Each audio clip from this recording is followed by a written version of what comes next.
Imagine, uh, imagine you are standing at the absolute summit of Mount Everest. Okay. You know, you've climbed higher, you've fought harder, and you've endured just way more than anyone else in the history of your profession. You are totally alone at the top of the world. Right, you finally made it. Exactly. You plant your flag, you take this deep breath to admire the view, and then you turn around and someone else is standing right next to you. Oh, wow. Yeah. And they're holding a slightly taller flag. Right. I mean, the natural reaction there, of course, is to reach into your pack, pull out an even taller flag, and reclaim your spot. Exactly. But then they do the same thing, and it just becomes this endless, escalating cycle where the peak of the mountain isn't even the goal anymore. No, it's not. The goal is literally just outdoing the person standing right next to you. Yeah, and that is exactly what today's deep dive is all about. We're pulling from Wikipedia's extensive archives on the Messi-Ronaldo rivalry. The defining rivalry of a generation. Without a doubt. Yeah. We're looking at two people at the absolute pinnacle of their field, sharing a stage for 15 straight years, and, just pushing each other to completely rewrite the record books. It's honestly unprecedented. It really is. Yeah. And our mission today is to extract the aha moments from this entire 15-year saga. Mm. We want to understand the mechanics behind how Lionel Messi and Cristiano Ronaldo didn't just dominate their sport, but how they actually transcended it entirely. Yeah. Because honestly, for you listening, this isn't just a sports story for football fans. I mean, this is a masterclass in how competition drives human potential. It really is. And to understand the gravity of that competition, I think we first need to look at the raw output. Because the sheer volume of their success fundamentally broke the scale of how we even measure a football career. Oh, completely. I mean, just look at the sources. Between them, they've won a combined 81 official senior trophies. 81. That's 46 for Messi and 35 for Ronaldo. And according to the International Federation of Football History and Statistics, they are the only two players to ever score over 900 goals each in their careers for club and country. Wait, over 900 goals? Each? Each. I mean, just for some context for you guys, a world-class striker, like a truly elite player, might celebrate a career where they hit 300, maybe 400 goals. Right, that's a Hall of Fame career. Exactly. So hitting 900 requires essentially a decade and a half of flawless, uninterrupted perfection. It requires an unprecedented level of consistency. And that dominance is really reflected in the Ballon d'Or, right? The award for the best player in the world. The ultimate individual prize. Right. Messi has been on that podium an astonishing 14 times. 14. And Ronaldo 12 times. So for the better part of a decade and a half, the rest of the professional footballing world was essentially just competing for a bronze medal. They were playing a completely different game. Yeah. But, they weren't always the undisputed kings of the sport. They weren't. Before the 81 trophies and the 900 goals, they were just two young prodigies chasing the exact same crown. Yeah. Because if you read through the sources and you rewind to 2007, neither of them was actually the best player in the world yet. Right. That was Kaká's year. Exactly.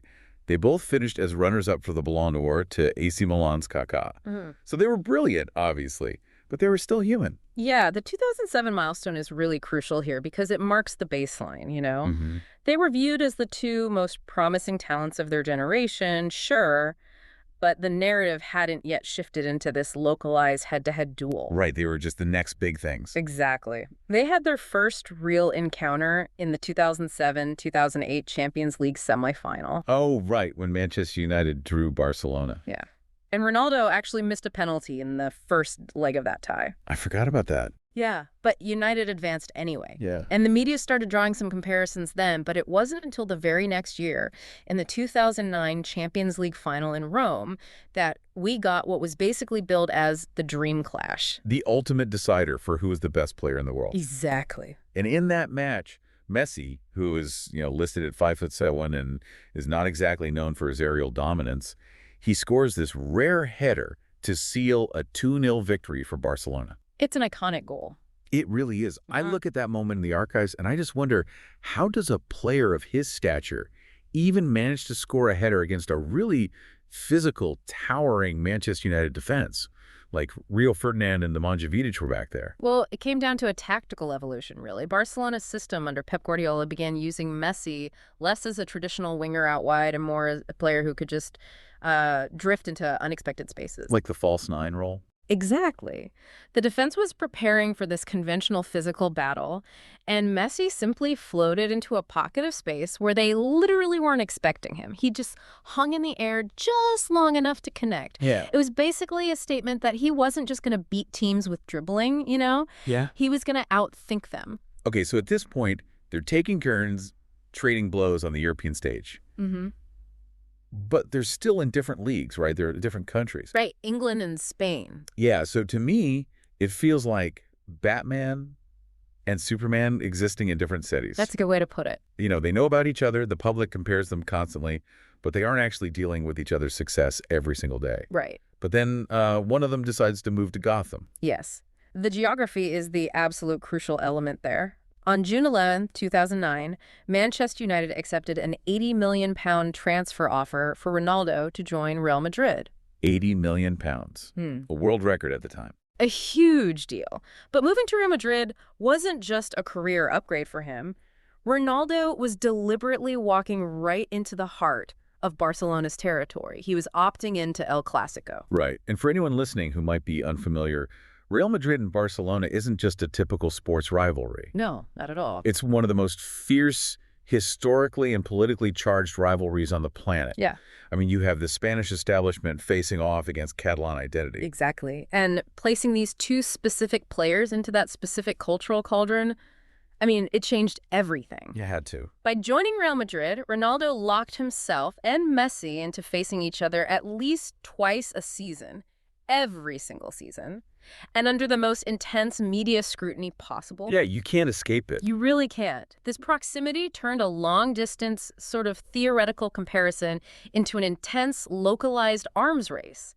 Suddenly, every single weekend was a direct answer to the other guy. Okay, let's talk about that arms race, because the proximity totally warped the fabric of the sport, didn't it? Oh, complete. From 2009 to 2018, while they were both in Spain, the rivalry evolved from just trying to win trophies for their respective teams into this mind-boggling statistical duel. Yeah, the numbers are just silly. They really are. You look at the source material, and there's this unbelievable phenomenon of them matching each other in real time. I'm looking at November 20, 2010. Ronaldo scores 3 goals against Athletic Bilbao. A great performance. Right. And on that exact same day, Messi answers by scoring 3 goals of his own as Barcelona thrashes Almeria 8-0. Yeah, the scheduling meant they were often playing within hours of each other. That's just wild to me. The pressure of knowing your rival just scored a hat-trick and you are stepping onto the pitch maybe 15 minutes later, I mean, the psychological weight of that is immense. Oh, absolutely. And they replicated that exact scenario multiple times. On September 24, 2011, Ronaldo scores a hat-trick. And later that day, Messi scores a hat-trick. You're kidding. Nope. Late January 2013, Ronaldo scores 3, and Messi goes one better and scores 4. Wait, let me stop you there, because the sheer volume of goals gets so absurd during this era. It does. In 2012, Messi finishes the calendar year with an all-time record of 91 goals. Yeah. 91 goals in a single year. It sounds like a typo when you say it out loud. It really does. And then in the 2013-2014 season, Ronaldo breaks the Champions League single-season record by scoring 17 goals against literally the absolute best defenses in Europe. Yeah. Physically, how is a human body recovering fast enough to maintain that output? And tactically, how does a team even facilitate that? Well, to achieve those numbers, the underlying mechanics of how their teams operated basically had to change. How so? Traditionally, football is a deeply complex, distributed team game, right? You have 11 players working in a very balanced system. Sure. But Messi and Ronaldo reached such an unprecedented level of efficiency that their managers realized the most logical tactic was to completely bypass conventional football philosophy. They just threw out the playbook. Pretty much.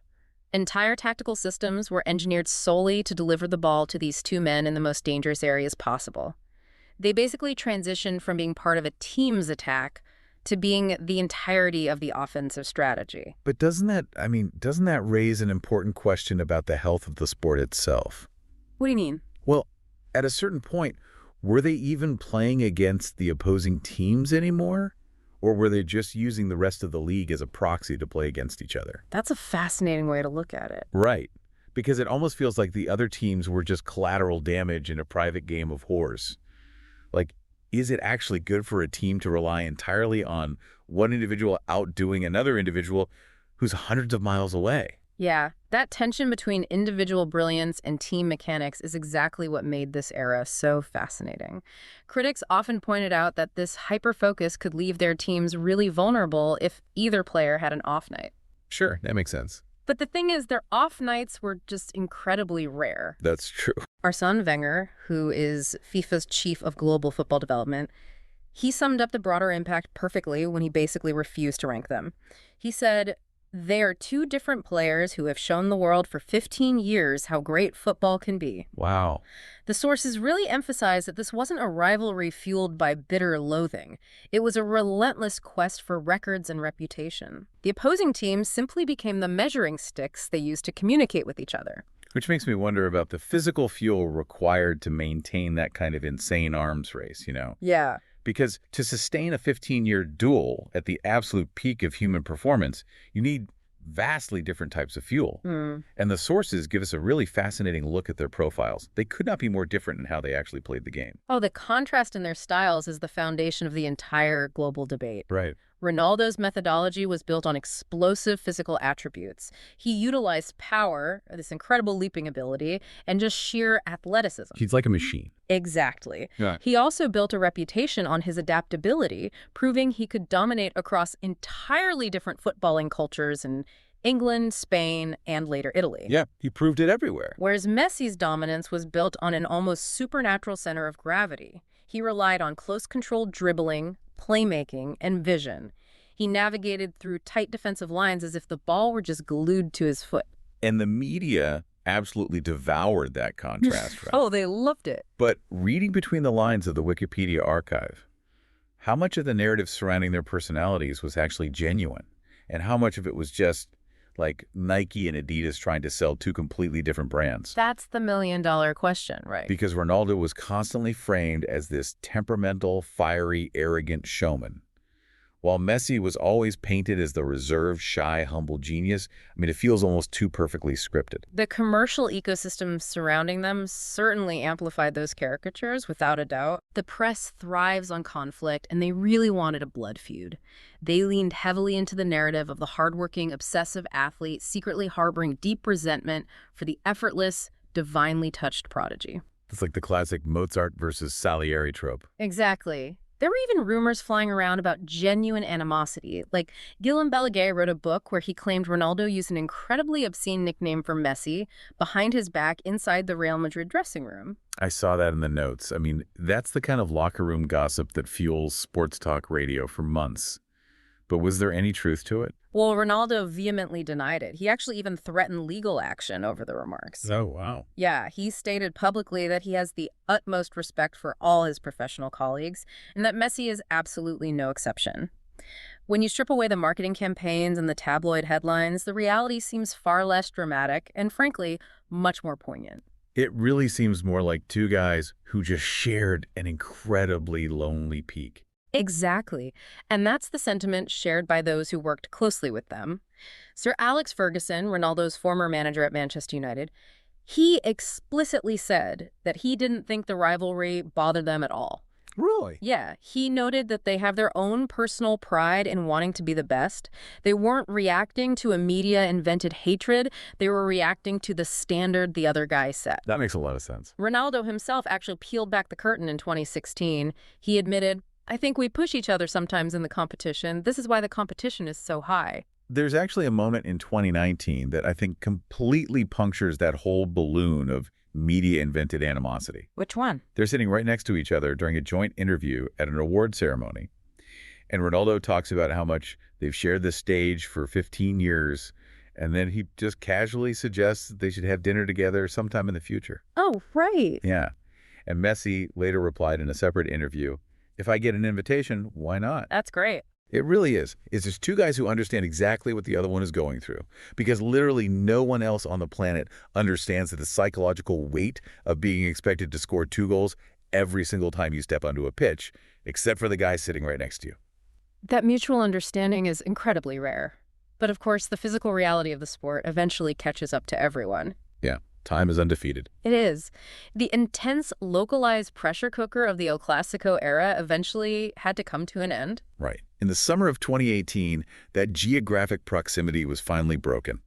Ronaldo left Real Madrid to join Juventus in Italy. The end of an era? It really was. And it's incredibly telling that after Ronaldo left, Messi publicly admitted that he, quote, missed having him in La Liga, noting that Ronaldo gave the league prestige. Wow. Yeah. When that week-to-week localized tension evaporated, the rivalry kind of evolved, right? From a direct physical clash into a broader historical battle for final legacy. Yeah. They faced each other only one more time in European competition. It was a 2020 Champions League match where Juventus won 3-0 and Ronaldo scored 2 penalties. I remember that. But the global debate regarding their historical legacy reached its ultimate climax during the 2022 World Cup. Ah, yes, Qatar. Messi led Argentina to victory, winning a record second Golden Ball award as the tournament's best player. And for a significant number of critics, commentators, and players, achieving that pinnacle on the international stage basically settled the debate in Messi's favor. But the story didn't actually end with a trophy lift in Qatar. In 2023, we saw the definitive exit. Yeah. Both players completely exited the European stage. Ronaldo moved to Al Nassr in Saudi Arabia, and Messi went to Inter Miami in the United States. 2 massive moves. Huge moves. And they immediately won their club's first major trophies, by the way. The Arab Club Champions Cup for Ronaldo and the League's Cup for Messi. Of course they did. Right. But for you listening, someone who maybe isn't following the day-to-day transfers of global football, why does the end of this specific era matter to the rest of the world? Well, it matters because it reveals the sheer economic and cultural mechanics of global superstardom. When Messi and Ronaldo left Europe, they didn't just quietly retire to smaller leagues, they physically moved the center of gravity of the entire global sporting economy. How so? Like with TV rights and stuff. Exactly. Their transfers triggered massive shifts in international broadcasting rights, corporate sponsorships, and global viewership. I mean, they popularized football in the Middle East and North America in a way traditional marketing simply never could. That's wild. They demonstrated that true, once-in-a-generation figures don't just participate in an industry, they literally dictate its geographical boundaries. It's staggering to think about. Yeah. One person moves to Miami, one person moves to Riyadh, and the entire global sporting economy just shifts on its axis to follow them. It's unheard of. But the reality check finally arrived on September 4th, 2024. For the first time since 2003, neither Lionel Messi nor Cristiano Ronaldo was nominated among the 30 candidates for the Ballon d'Or. First time in over 2 decades. Yeah. News outlets were literally headlining it, the end of an era. And Ronaldo himself had already acknowledged the shift a year prior.